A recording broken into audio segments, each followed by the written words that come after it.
ఇద్దరు పిల్లల్ని తీసుకొని ఒక సైన్స్ ఎక్స్‌పెరిమెంట్ చేశారు. ఎలా అంటే ఫస్ట్ పిల్లోడిని మంచిగా సాకారు. ఆ పిల్లోడు ముందు మంచిగా ప్రవర్తించి, ఆ పిల్లోడిని తిట్టకుండా, అరవకుండా, వాళ్ళు గొడవ పడకుండా పేరెంట్స్ మంచిగా సాకినప్పుడు, ఆ పిల్లోడు మంచిగా ఉండడము, తన బిహేవియర్ గాని బాగున్నది. కానీ ఇంకొక పిల్లోడిని వాళ్ళ పేరెంట్స్ వాళ్ళు గొడవ పడుతూనే ఉన్నారు. అరుసుకుంటా ఉన్నారు. సో, ఆ పిల్లోడు గాని అలానే మారాడు. ఊరికే అగ్రెషన్ చూపించడం, కోప్పడడం గాని, ఊరికూరికే అరవడం గాని, స్ట్రెస్ అవ్వడం గాని, ఇలా ఇద్దరిలో చాలా తేడా ఉన్నది.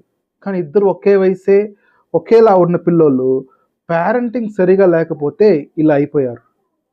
ఎప్పుడే గాని మనము పిల్లల ముందు అరుచుకోవడం గాని, గొడవ పెట్టుకోవడం గాని పెట్టుకోకూడదు. కానీ మనం ఏమంటే అవన్నీ చూడము. ఆ మొమెంట్‌కి మన కోపంని మనం బయట పెట్టాలనేసి మనం అరుస్తాం, తిడతాం. ఇవన్నీ చేసేటప్పుడు అవన్నీ పిల్లలకి తెలియకుండా ఒక ప్రభావం చేస్తది. వాళ్ళకి ఆ స్ట్రెస్ హార్మోను ఎక్కువగా వస్తది. దానివల్ల వాళ్ళ ఫ్యూచర్‌లో వాళ్ళు చాలా బాధపడతారు. స్ట్రెస్‌గానే ఉంటారు. లేదంటే ఇంకా డిప్రెషన్‌లోకి వెళ్ళిపోతారు. వాళ్ళ లైఫ్ స్టైలే మారిపోతది.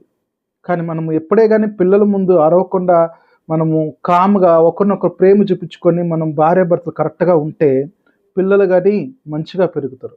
సో, ఈ వీడియో చూసే ఒక తల్లిదండ్రులందరికి నాకు విన్నపం ఏంటంటే పిల్లల ముందు గొడవ పడడం గాని, అరుచుకోవడం గాని, ఊరికూరికే భార్యని ఏయ్! అనడం గాని, భర్తను చూసింది ఒకలా సౌండ్ ఎత్తి అరవడం గాని, ఇలాంటివి చేయకుండా ప్రేమతో పిల్లల ముందు మనం కనిపించినప్పుడు పిల్లలు గాని అలానే పెరుగుతారు. అందరూ లైక్ చేయండి, షేర్ చేయండి, ముఖ్యంగా సబ్స్క్రైబ్ చేయండి. Thank you so much.